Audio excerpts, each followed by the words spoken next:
Thanks for having me here. I appreciate it. I just wanted to start off by congratulating you all for being Google employees. I also, at one point, wanted to be a Google employee. I even submitted a resume. I kind of feel my application probably never made it past the review of my Google search history.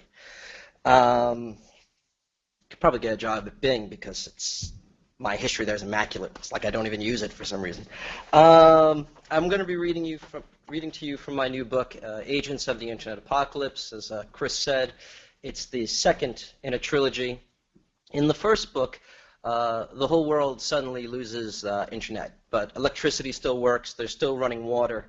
So it's not like a true apocalypse. It's more like 1995 without all the grunge music.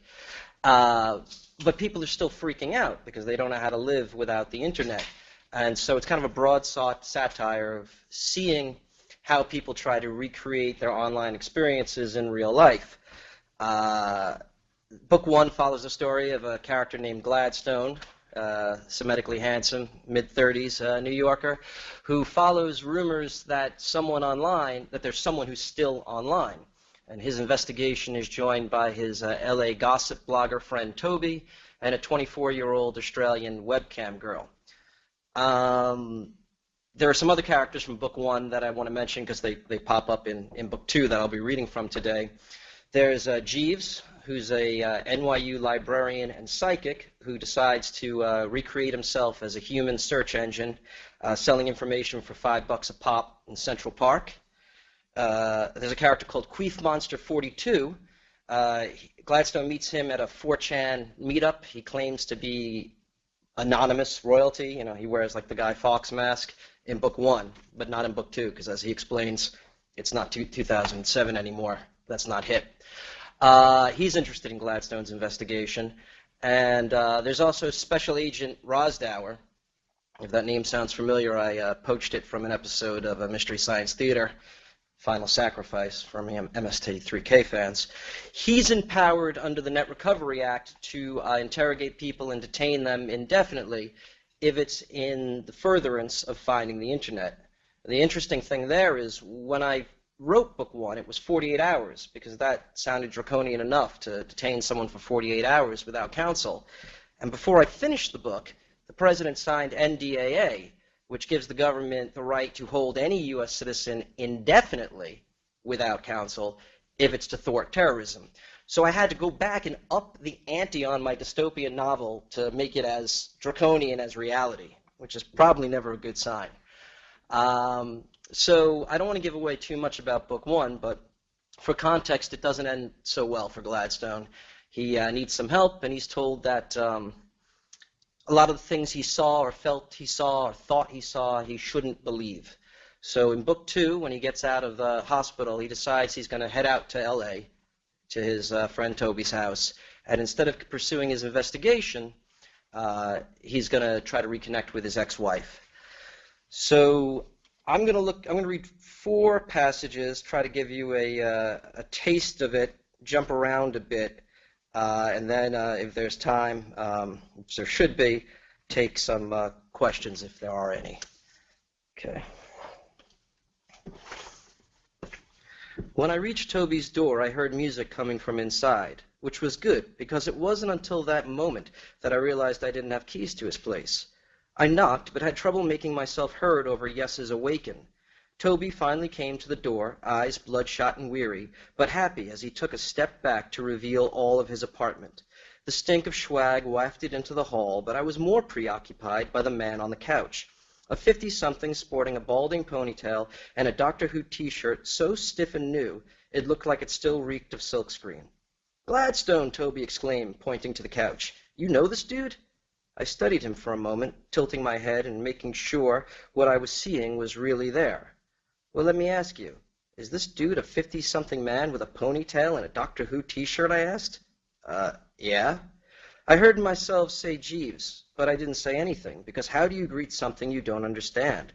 I had been positive Jeeves was real when I first got to the hospital, because I had clear memories of the man who sat at his little table in Central Park, working as a human search engine, selling information to people too lazy to open books for free.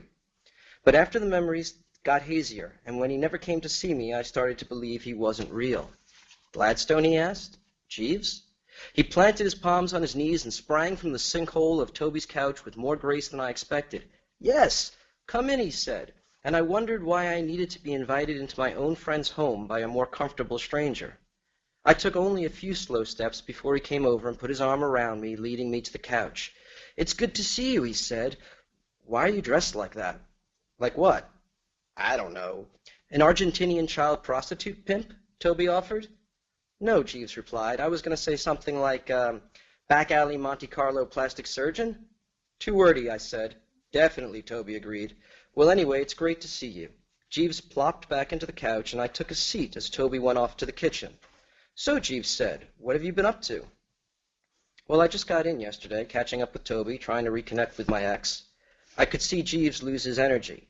No, he said, I meant about the Internet, your investigation. I don't have an investigation. Of course you do. You're the Internet Messiah, remember? I hadn't heard that phrase in a couple of months, and it embarrassed me to remember I had written that about myself. It was more cringeworthy than a three-quarter turn selfie shot from above. Holy shit, that that's a tough one. Holy shit, that Messiah shit's real, Toby asked, returning with 2 PBRs. I thought Gladstone was just blowing himself again. Yes, it's real, Jeeves said. This guy's going to find the Internet, Toby said, pointing to me with 1 PBR while extending the other to Jeeves. Says who? Says me. Jeeves grabbed Toby's wrist with his left hand, removing the beer with his right. Then he laid his palm flat on top of Toby's.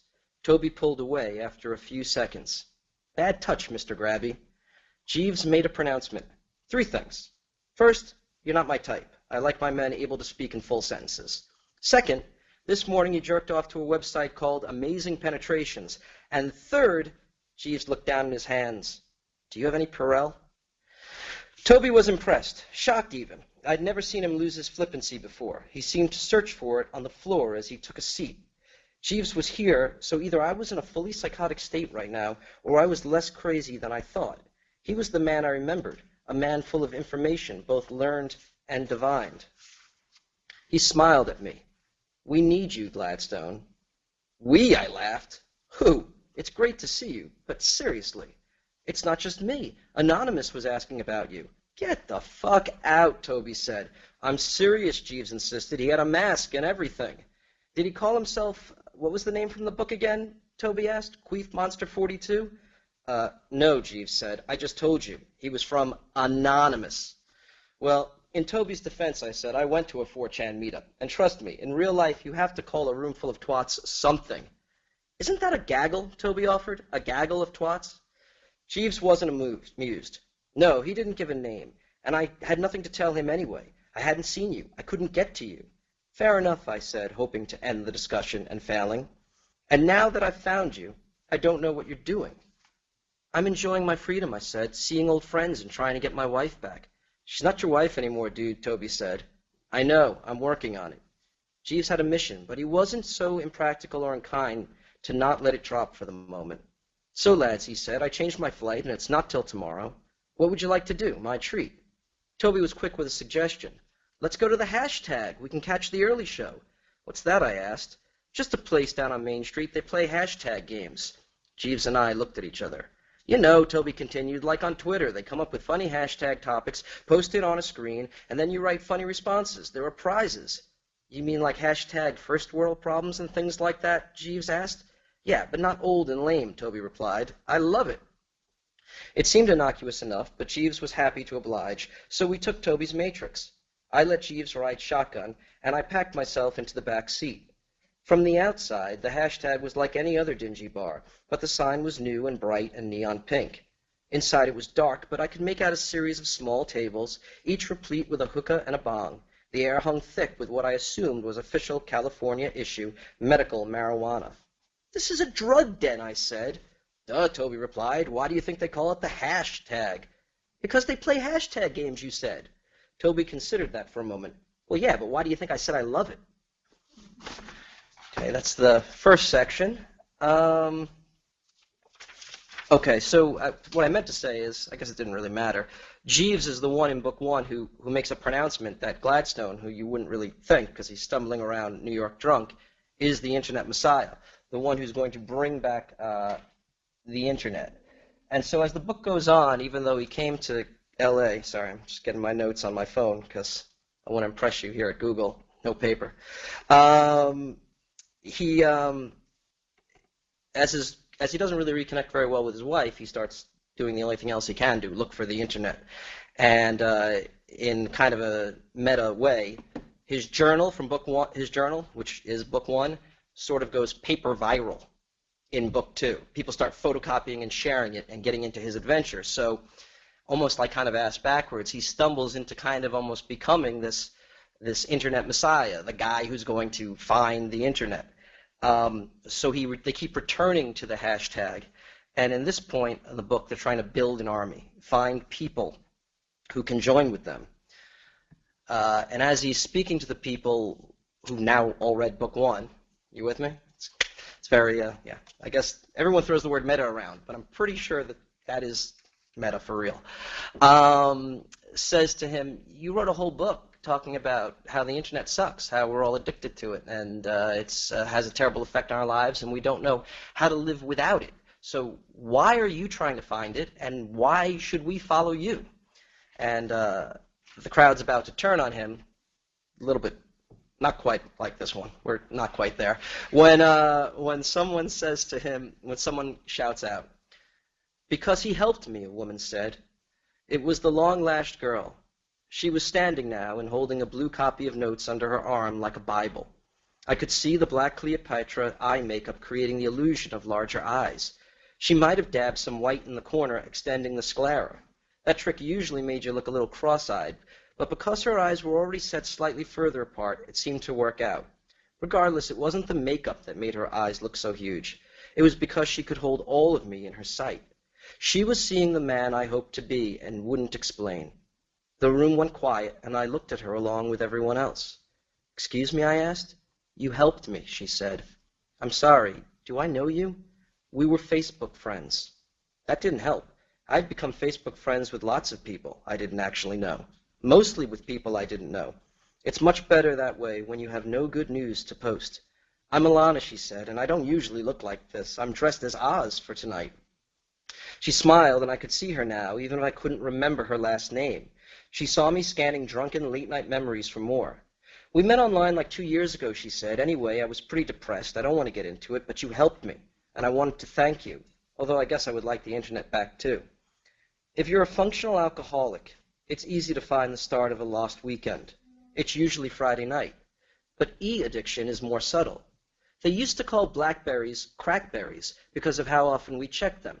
But by the time the iPhone rolled around, there was no cute name for this affliction. Now it was just something we did, and it was like that for me. A way to unwind evolved into a way to see the world. I don't know when it went from a hobby to a way of life, but if you could somehow quantify the mess of my dropout virtual life, Alana probably existed somewhere toward the start. The period shortly after Ramea left, when I was no longer going to work, but not quite yet the near shut-in I'd become. She was a voice looking for help at the moment I threw my scotched-lace self into a comment threads and social media. I'm not sure how I helped you, I said, but I'm glad. You listened, and you heard me when no one else would, when even my friends wouldn't listen. I wondered if I were really that wonderful, or if her friends were that awful. Probably neither was true. The internet deserved the credit, because in real life, the hardest part about being there for someone is knowing once you extend the effort to make something right, once you take someone from sad to happy, from suicidal to safe, they might ask you to do it again, and again. And surely you run that risk online, but it's easier to say goodbye. People get blocked. They have their chat privileges removed. There are more buffers between you and the real connection, making it easier to say hello and goodbye. Distance makes it easier to answer cries for help, knowing the internet will never let your good deeds trap you into a pattern of selflessness. Another man stood up. He was about my age, but had a much kinder face than I do. You helped me too, he said, standing there in his cargo shorts and a T-shirt 10 pounds too small. He didn't look that familiar at all.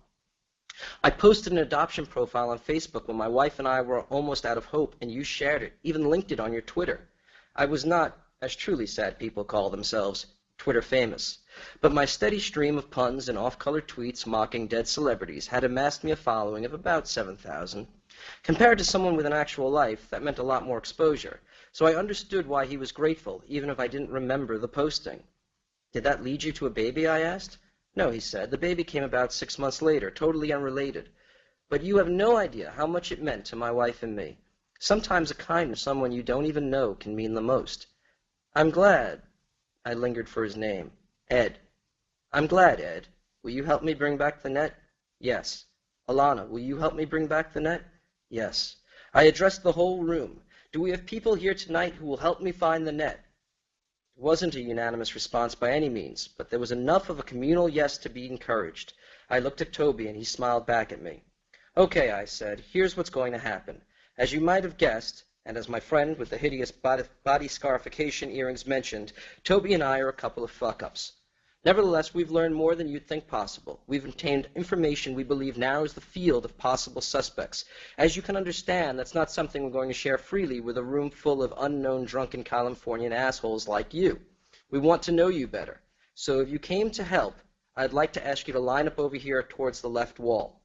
People started to gather their drinks. If, however, I don't know, you came to be part of some book club, cosplay fun, and possibly have sex with Toby, then hang to the right. Thank you, Toby said earnestly, like I'd finally remembered the key point of tonight's gathering. I felt the kind of warmth inside me that recently had only come from good scotch. I would have held the moment, basked in it. I jumped, so this doesn't quite make sense. But Alana's face suddenly turned from compassion to fear, her eyes growing as wide as her makeup's illusion. I turned around to see something I couldn't believe was real. It was Rosdower. But now he wasn't all gussied up for some TV appearance. He was in action, wearing a tan suit and a skinny tie with an immaculate knot. Perhaps most noticeable was his fedora right out of G-Man's Central Casting. Rosdower, I said, unaware I was even speaking. Special Agent Rosdower, he corrected, and flashed his badge inches from my face. Wayne Gladstone, he asked. I even gave him my first name. Insufferable. Yes, you have been declared a person of interest under the Net Recovery Act. As such, I'm empowered by the United States government to request you follow me for questioning. Will you be coming voluntarily, or shall I place you formally under arrest? I didn't respond, and Rosdower repeated himself. Will you be coming voluntarily, or shall I place you formally under arrest, he insisted. I thought I had a right to remain silent, I protested. You have no such right under the Net Recovery Act, he said, and in one fluid motion cuffed my hands behind my back before I could even think of a witty rejoinder. Toby jumped off his stool. What the fuck, he asked. I thought this was America. Rosdower kept one hand tight on my cuffs and placed the other on Toby's shoulder. The Net Recovery Act passed 4 months ago, son, and you're still talking about what was America? Please get out of my way. I have a job to do. Okay. That's when Gladstone gets arrested. And while he's away, his reputation and the movement actually grows, because now there is a symbol of oppression. There's not something amorphous like who took the net. Anyway, we're good on time, so I'm going to read one last section, and I left out something big. Anonymous has a clue for him, and when the internet first came out, as I learned in my research, and some of you probably know or definitely know, have you read a really good book called Tubes by Michael Blum? I don't know, maybe he even spoke here. It's a really great book, and it was really helpful to me. And one detail I loved from that was when the internet first existed, they had a phone book. Everyone's name, address, phone number, and their email address, because there was only like 200 people who had email addresses. And they were still in that kind of thinking, like you needed a phone book for the internet. And then it got a little bit bigger, because more people got online. And what Anonymous tells Gladstone in this book is that they kept making the book, except instead of it being everyone who was online or everyone who had access, it became a list of the people with power, the robber barons, or the hand in the glove behind the machine, ghost in the machine, I should say. I'm not sure that first metaphor made any sort of sense. Gloves. And it got smaller and smaller and smaller, says Anonymous to Gladstone. So if you find the people who are in this book, if you find this book that has the few names of the people with power, you'll know who took it away. That's kind of what guides Gladstone's Book 2 mission. So Gladstone gets out of prison. The movement has been calling people constantly at Google. They're just placing phone. No, someone's phone rang. The movement's been growing up, and people have been passing around paper memes with the Messiah movement's logo and spray painting it everywhere. So when Gladstone gets out of prison, he goes to Farmers Market in L.A., and he sees now signs of a successful movement and people spray painting it on a clock tower. But that's when also the bombings start. And he comes from Farmers Market where he sees a bunch of people dying in a bombing in the shadow of his group's logo. And he's picked up by our friend Queef Monster 42, the guy purporting to be from Anonymous, in his limo. So I'll read this last section, and if there are any questions, then we can do that. Okay. Thanks. Toby drove while I lay in the passenger seat, reclined all the way back. By the way, there's a 1 in 10 chance, 3 in 10 chance that I might cry while I read this.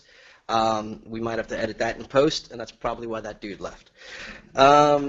Toby drove while I lay in the passenger seat, reclined all the way back. We pulled into a space in his apartment garage, but were pinned by a limo as soon as he parked. The black tinted glass rolled down with a mechanical efficiency, revealing a man in a Hellraiser pinhead mask. "Get in the car, jackass." "Queef?" I asked. "Do you know many other masked men roaming around in limos, Gladstone?" It was Queef, but before I could decide if I wanted to enter, Toby was inside, sticking his head out the window right next to Pinhead. "Dude, come on, there's a wet bar and everything." I got in, and the car began to move. "Eventful first day out of prison, Gladstone." "Yeah, man, it was awful," Toby replied. I turned to Toby. "You know Queef?" "Of course," he said. "I told you, Anonymous pitched in when you went to the big house." The car pulled out of Toby's garage and out into Santa Monica. "So, Gladstone," Queef said, "what happens now?" "What do you mean?" I asked. He shook his head. "If you're going to be the Messiah, Gladstone, you need to think more than no moves ahead. This is chess, not ants in the pants." "I told you I wasn't looking for war. And I told you it would find you anyway, didn't I?" I had no clever reply. "So I'm asking you," he continued, "what happens now?" "I don't understand." Even through Halloween store latex, I could tell Queef was disgusted with me. "Driver, turn on the news," he shouted. Queef sat back in his seat and listened to a news story he'd already heard in his head, one I hadn't even begun to imagine. It was about the explosion at the farmer's market. That much was no surprise. But clearly that wasn't the important part. It was the ending, the part about the newly formed Internet reclamation movement, now seemingly called the Messiah movement, being suspected in the attack. "The hell," I screamed. "You didn't see that coming," Queef replied. "Because it's not true," I protested. "Is it? Is it true, Toby?" Toby was drinking some of Queef's vodka. "What? No, I didn't order anyone to blow up a trolley," he said. Queef turned professional. "What does that matter? A trolley blew up, and in the shadow of your Wi-Fi fedora symbol, which is really nice, by the way." I reached for the scotch, and Queef interrupted me by placing an empty glass in my hand. Then he poured me some Auchentoshan Classic, which was behind the decanter I was actually grabbing for. "You're a suspect, Gladstone," he said, "so tell me, what happens next?" "Well, driving around with Anonymous 4chan, whatever the fuck you are, can't be a very good idea. It makes me look guilty." "That's probably true, but the association is already known, enough to paint you as guilty if they want, so I suggest you need all the friends you can get at this point, friends you can trust." "Oh, right, friends like masked vigilantes known only to me by a dirty joke of a nickname." "I am the Batman," Toby said. "I've explained this to you already," Queef said. "In this environment, the man in a mask is the only person you can trust. Everyone else has too much to lose." "Okay, Queef, what happens next? You tell me." "You will be blamed," he said. "You will be discredited. You will be vilified." Then, almost by cue, my old friend, Senator Bramson, came on the radio. "I've been warning this administration and anyone who will listen about this so-called Messiah for months, and for good reason. Look what this movement has done, and what does this administration have to show for it?" I knocked back my drink and put my head in my hands, running my fingers over my face and through my hair like I'd seen exasperated men do. "We'll figure this out, Gladstone," Toby offered weakly. "Cheer up," Queef said. "Don't you realize Senator Bramson just became your best friend?" "Ooh, with benefits?" Toby asked. "Shut up, Toby." "Yes," Queef agreed. "Take a break. We get it. You're a moron." "How is she my friend?" I asked. "Well, think about it. She's blaming the NSA. The NSA just released you, so—" "I was being held by the NSA?" I asked. "Who do you think?" Queef asked. I don't know, that Rosdower seemed like such an FBI guy. He was, but he's been tasked as a foot soldier in the NSA's effectuation of the Net Recovery Act. So anyway, if Bramson is blaming you, then NASA has two choices. Not NASA, NSA has two choices. NASA too, really. It's all connected. They can arrest you again and try to bury the fact that they ever let you go. Or they can dispute Bramson's allegations, which means you won't be blamed. We have to get you on TV, deny any involvement, condemn the attacks, help the government help you, because you know, if they do need you to be the bad guy for this, then nothing can help you. You think that's all it takes? Go on TV and say, hey, I have nothing to do with this? Well, think about it. You'll be so grateful to the U.S. government for not wielding its net recovery power on your ass for something you didn't do, you'll keep your nose clean. Think of it as a get-out-of-free-jail card. But that's crap, Toby said. This movement goes on, and if they lock up Gladstone, we'll only grow stronger. Hey, good for you, Toby, Queef said. I hated everything about Queef's tone, but I also knew he was right. So no, Queef continued. I think you should go on TV, but I don't think it's enough. It's a stopgap. It saves your ass for now and allows the government to save face, but you'll be compromised, and they will never stop planning your destruction. Because if they lock you up again, Toby's right. That buys them another problem. But for now, yes, going on TV will work. Why so sure, I ask? You think I'm that charismatic that no one will doubt my performance? You think the government will take comfort from that? Queef laughed. No, Gladstone, you're probably right. If the government had to rely on that alone, they'd probably be more nervous. But I think they have another ace up their sleeve. Any guesses? Toby thought hard. Aliens? Tell us, I said. The Internet. I predict within the week the net will make a return. Just enough to quell unrest. What does that get them? Toby asked. What does that get them? Queef barked. How can you, of all people, ask that? Indifference. Apathy. It gets them that. You've had the most productive month of your life without the Internet. It's Governance 101. A content people are less likely to rebel. I thought that was the purpose of religion, Toby said. Yes, that too, Queef agreed. Professional sports, I offered. Right again. These are the things that make capitalism work. The things that make you take your eyes off how the system is rigged to fuck the common man on behalf of the elite. You might be working more for less, but hey, wasn't that World Cup exciting? And don't worry, you'll go to heaven ultimately while the rich burn in hell, so take comfort in that. I feel like we've gone off topic here. Not at all, Queef insisted, because religion, sports, they don't have a thing on the Internet. It's bigger than Jesus, Toby smirked. Bigger than Jesus, the Beatles, and Elvis combined. You can steal content for free. You can communicate without long-distance charges. You can zone out and do nothing while feeling like you're doing something for days, your whole life. Why am I explaining this to you, Gladstone? I read your book. I sat forward in my seat. I got close enough to Queef to see his eyes were blue like mine, but like that not-net creature I'd imagined in the Statue of Liberty at the end of my New York investigation. What's wrong? Queef asked. Nothing. I just hate this. I hate it. Why does everything have to be just fuck? Queef turned to Toby, who nodded in agreement. What he said. Look, I know the net was created by geniuses in conjunction with the military, I said, but I just can't. Why can't it just be a symbol of our ingenuity instead of just another form of control? Can't it just be a pure thing? Like what? Queef asked. Nuclear power that can solve the world's energy concerns with just an occasional Chernobyl? Or television that can bring Shakespeare plays into people's homes as well as attack ads during presidential campaigns? Grow up, Gladstone. There are no pure things. People are dirty. I'm going to up the ante on me crying from like 3 out of 10 to 6 out of 10. Not there yet, though. You'll know when I devolve behind the podium. I thought back to college. Romea had taken a job at a mall Starbucks kiosk before quitting due to all the sexual harassment coming from her ecstasy-chomping hippie boss. I'd come to pick her up too early one day. I was always too early, but this day I used the time to wander the mall. I wasn't looking to buy anything with just $12 in my pocket and too little in my checking account to make a $20 minimum withdrawal. But I saw a dollar store and wondered if I might find something stupid and fun to give her. Before I entered, I saw a father with 3 girls, all with tidy, clipped, ridiculously blonde hair, walking towards the store. His T-shirt and jeans were stained, and I assumed he had a job that didn't require him to shave every day. Despite having girls looking to be about ages 12, 10, and 8, he couldn't have been more than 30. The girls were leading the way, but before they entered, they stopped and looked back at their dad, who said proudly, "All right, girls, you can have anything you want." They squealed and ran into the store like contestants on a shopping spree game show. "What's choking you up, Gladstone?" Queef asked, but I didn't answer. How could I explain to him what I'd seen? How could I tell him about a father who had nothing but found a way to create a moment of unbridled joy for his children? Were there words to describe the hope, or at least the possibility, of this man patching together enough tiny moments so that by the time his girls realized how desperately poor they were, they'd already had a happy childhood? Or could I explain what this father must have felt, knowing that in a world trying to crush him with everything he didn't have, for this moment he was a hero? How could I explain any of that to a man who didn't believe in pure things? I don't think I can explain it to you, Queef. I believe in things. I know you do, Gladstone. You're a true believer. And that's why going on TV isn't enough. After you do that, you'll have a choice to make.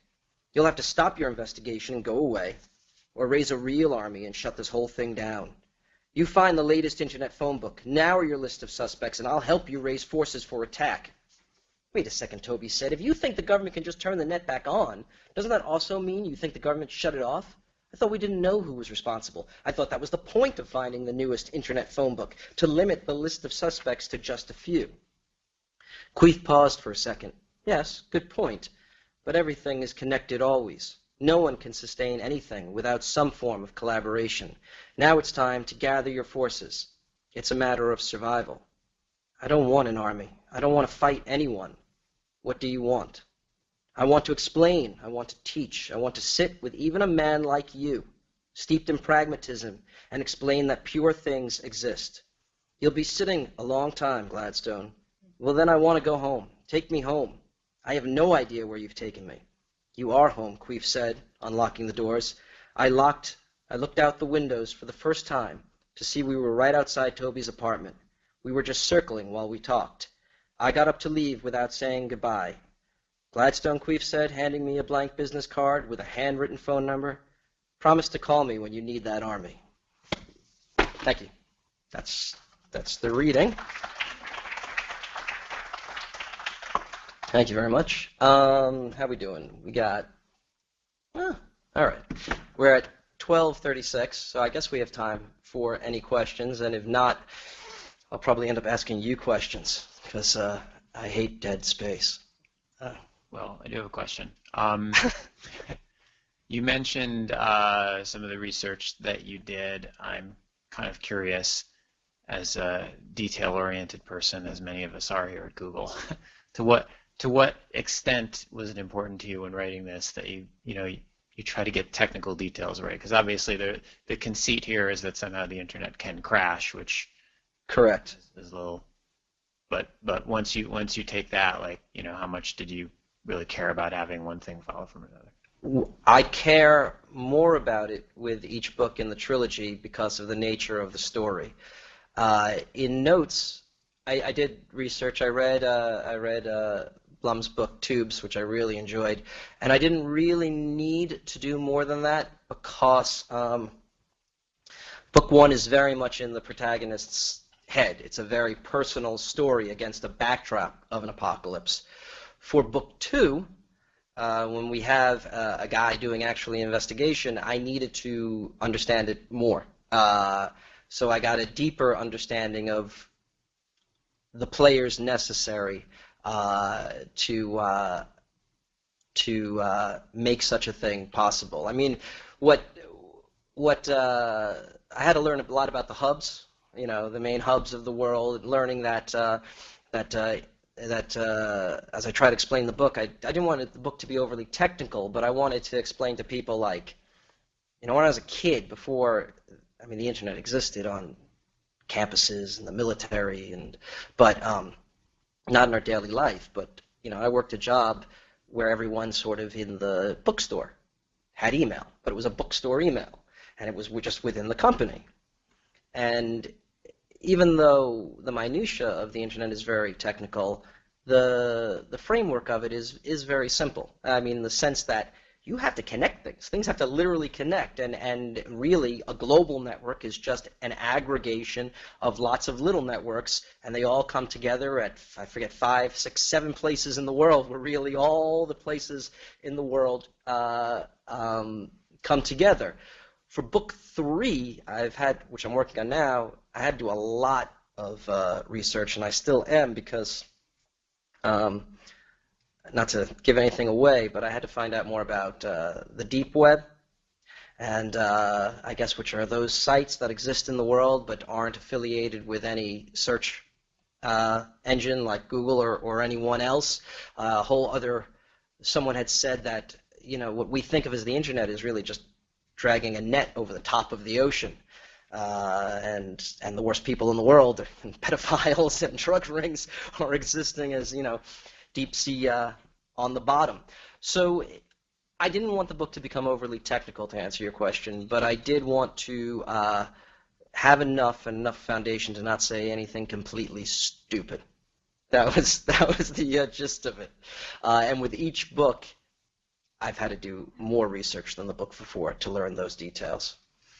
So that's one question. Does anyone have a second question? Oh, that's a lot of pressure. No, I know. Okay. So you write things on the internet for a living. I guess now part of a living. Now you also write things on paper. Right. So how much was writing this in the first book and the stuff that led into it? Was that like a cathartic, like, no more internet, I'm done with this whole thing kind of moment, or was it more of a, I wonder what would happen if this, then that? Yeah. Well, it's a good question. Yeah, no reason for you to stand while I answer it. That would be a drag.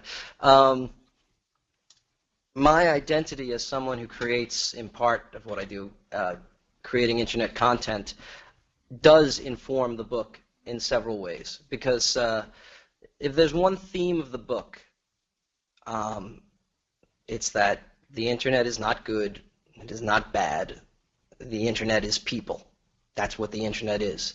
So your attempts to define the internet are as fruitless and foolish as your attempts to define humanity. And that's a theme that comes up over and over. So the point is, in the way that I love people, I hate people. And the way I love the internet, and especially for communication purposes and information retrieval. That's what I love about the internet. That's the way it totally changed my life, that some of my best friends did not live in my city, in my town, that there were people I met. One of my best friends, I've known him for over 10 years, and I've met him in person like 4 times. Well, his name is Matt Toby, and he's nothing like the Toby in this book, but that's why I used that, because to me he was a green dot on Gmail, which I do use, more than a human being. But I think a related question to what you're asking is, why did I name the character after myself? How does my own identity as someone who writes online sort of inform that? And I initially named him after myself because I started book 1 as a serialized novella on crack.com. And I just thought, since it was so weird to have fiction on that site, it really wasn't hardly ever done, that it would be helpful to the reader if I took this kind of Gladstone persona that I'd created for my columns and put it into a story. It would just help guide them in. When it came time to do the book properly, I was going to give him, just a name that wasn't my own. But I was at the day job, and I wanted a week off, and I got a call from my wife at the time who said, hi, we have absolutely no money. So I said, I guess I have to write a column this week. And I really didn't want to. And this sounds so false. It's absolutely true. I just went and closed my eyes and typed with my eyes closed and typed a paragraph, like a free writing, which I'd done, and they made you do in school, and of course it always sucks. But it turned out to be almost word for word the paragraph that starts book 1, which is like, one day without any notice, suddenly the internet stopped working. And I looked at it, and I expanded it out 1,000 words, and I knew instantly it was like a novel, or it wasn't a novel, it was a movie, it was a trilogy. I knew it was big, and I was terrified of it, and I didn't want to do it, because writing books is not a get-rich-quick scheme. I guess unless it's, Twilight fan fiction with lots of sex thrown in, then I guess it's a get-rich-quick scheme.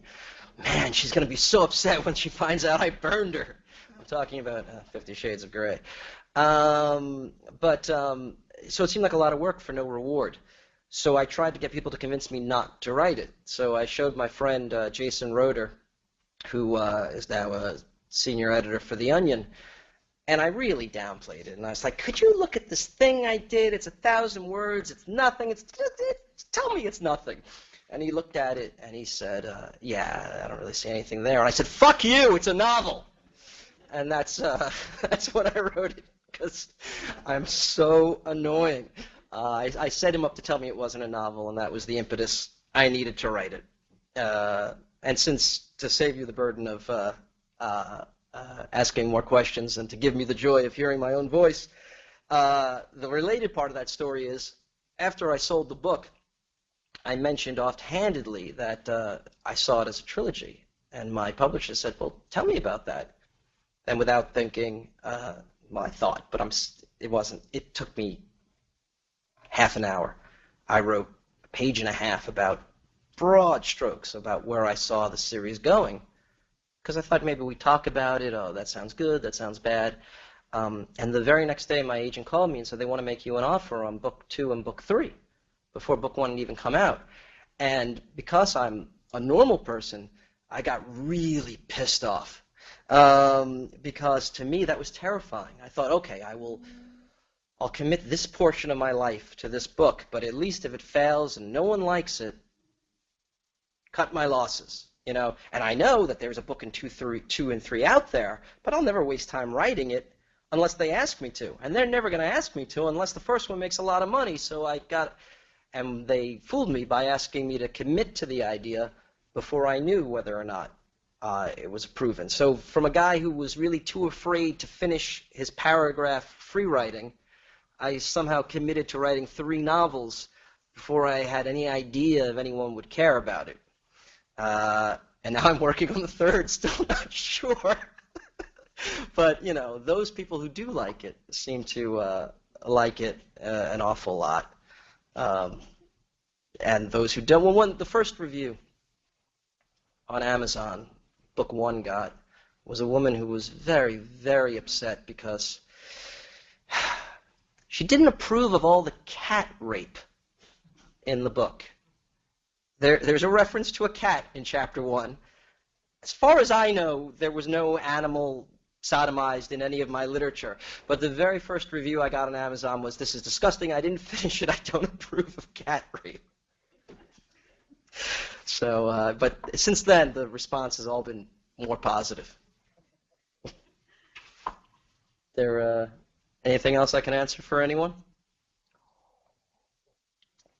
Well, I'll ask you. No, I'm going to ask. Oh, you got a question, or should I ask my question when that usually catalyzes audiences? What do you want to do? You want to do it? What they would miss most in an internet apocalypse? Is anyone who wants to answer that? Besides your job, I guess that would suck.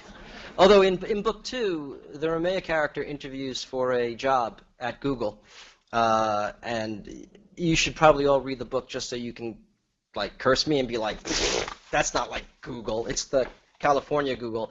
I made a big ball pit. Now, I don't know if there's a big ball pit at the California Google, but is there? There is a ball pit.